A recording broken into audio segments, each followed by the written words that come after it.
Hello दोस्तों, नमस्कार दोस्तों। स्वागत है आप सभी का ऑनलाइन अड्डा फॉर स्टडी यूट्यूब चैनल पर। इस वीडियो में हम बात करें कई बड़ी और लेटेस्ट अपडेट के बारे में जो कि संबंधित है यूपी की 6 to 8 जूनियर शिक्षक भर्ती को लेकर। अगर बात की जाए तो प्रमोशन बंद हो गया है। साथ ही साथ अगर बात की जाए 41,536 नई जूनियर शिक्षक भर्ती के विज्ञापन के बारे में। इसके अलावा उत्तर प्रदेश की प्राथमिक शिक्षक भर्ती को लेकर कुछ बड़ी अपडेट को लेकर एक एक करके सारी अपडेट हम कवर करते हैं। वीडियो को आप लाइक कर दें और शेयर कर दें, चैनल को सब्सक्राइब करके बेल आइकन को दबा लें, जिससे कि आपको रियल ऑथेंटिक जानकारी सबसे पहले मिलती रहे।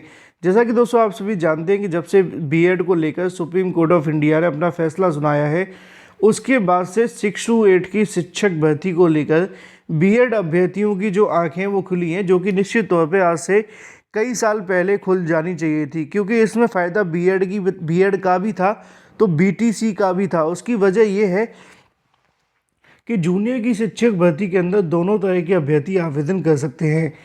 मुद्दे की बात यह है कि प्रमोशन उत्तर प्रदेश के अंदर देखने के लिए मिलते हैं 6 to 8 की जूनियर शिक्षक भर्ती के अंदर, लेकिन सीधी शिक्षक भर्ती नहीं निकाली जाती।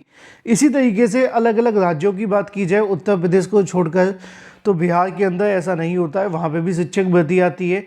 इसी तरीके से राजस्थान की बात की जाए, वहाँ पे भी ऐसा नहीं होता। इसके अलावा और भी बहुत सारे ऐसे राज्य हैं जहाँ पर शिक्षक भर्ती के लिए 6 to 8 में सीधे भर्ती के माध्यम से पद भरे जाते हैं, लेकिन उत्तर प्रदेश के अंदर लगभग सभी पदों को भरने के लिए सरकार प्रमोशन कर देती है।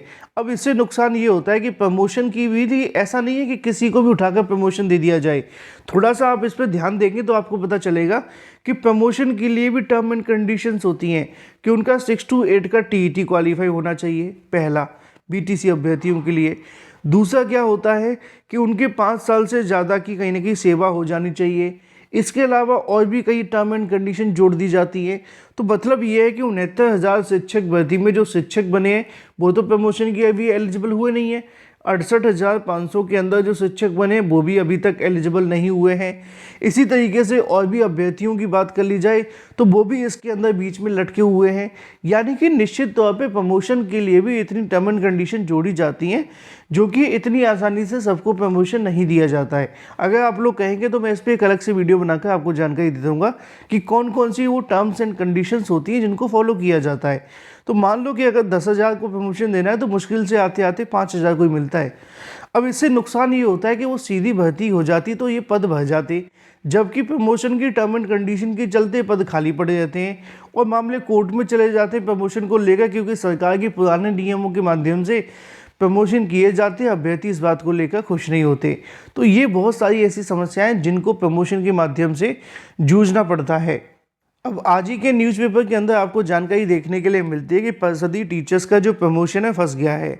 लिखा हुआ है बेसिक शिक्षा परिषद के प्राथमिक स्कूलों में कार्य करने वाले सहायक अध्यापकों का जो प्रमोशन है वो 32 जिलों का फंस गया है। यूपी 75 जिले हैं जिसमें से 32 का जो प्रमोशन है फंस चुका है। मामला क्या है, सचिव प्रताप सिंह बघेल ने 16 दिसंबर को पदोन्नत टीचर्स की सूची अपलोड करने को निर्देश दिए थे, लेकिन निर्धारित तिथि को जनपदीय समिति की बैठक बुलाते हुए 43 जिलों के माध्यम से बीएसए ने सूची अपलोड कर चुके हैं, जिसमें उनके नाम आप सभी के सामने हैं, लेकिन बाकियों को लेकर अभी तक कार्रवाई पूरी नहीं हुई है। सचिव ने बुधवार तक प्रक्रिया पूरी करते हुए सूची अपलोड करने को कहा था। हालांकि देर रात तक कई जिलों ने पदोन्नति सूची अपलोड नहीं की जा सकी, जिसकी वजह से अब जो प्रमोशन का प्रोसेस है वो पूरे तरीके से फंस गया है। अब मामला ये है कि ये जो भर्ती की जाती थी प्रमोशन के माध्यम से, उसी पर अभ्यर्थियों के माध्यम से हाई कोर्ट में एक याचिका भी दाखिल की गई है, जिसके बारे में मैंने आप सभी को बताया था। कई अलग अलग अभ्यर्थियों के माध्यम से अलग अलग याचिकाएं दाखिल की जा रही हैं। लगभग 2 याचिकाएं इसके अंदर दाखिल की गई हैं। पहली है प्रमोशन को रोककर सीधी भर्ती के लिए, दूसरी है बेसिक शिक्षा नियमावली को चुनौती देने के लिए।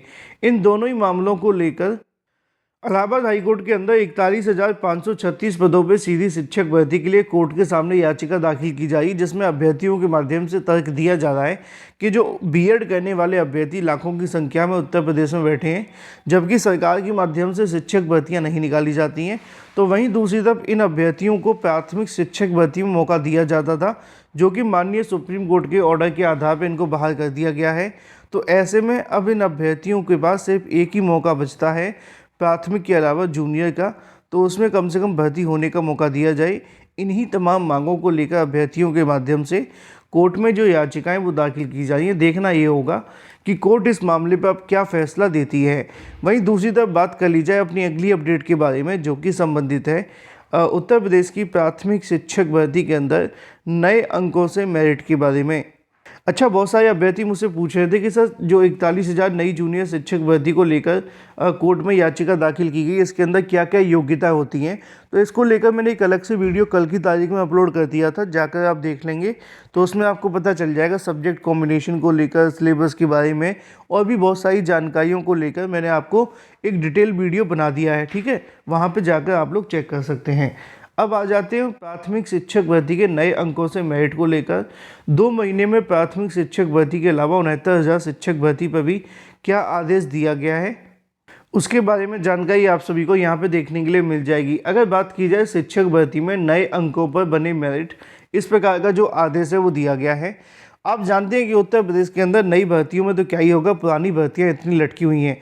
हाल ही में उत्तर प्रदेश की 12,460 शिक्षक भर्ती को लेकर कोर्ट के माध्यम से दिए गए आदेश के आधार पर बेसिक शिक्षा विभाग ने 6,400 अभ्यर्थियों को नियुक्ति के संबंध में प्रोसेस शुरू कर दिया है। 27 तारीख से उनकी नियुक्ति मिल जाएगी, उसके बाद में 30 तारीख को नियुक्ति पत्र।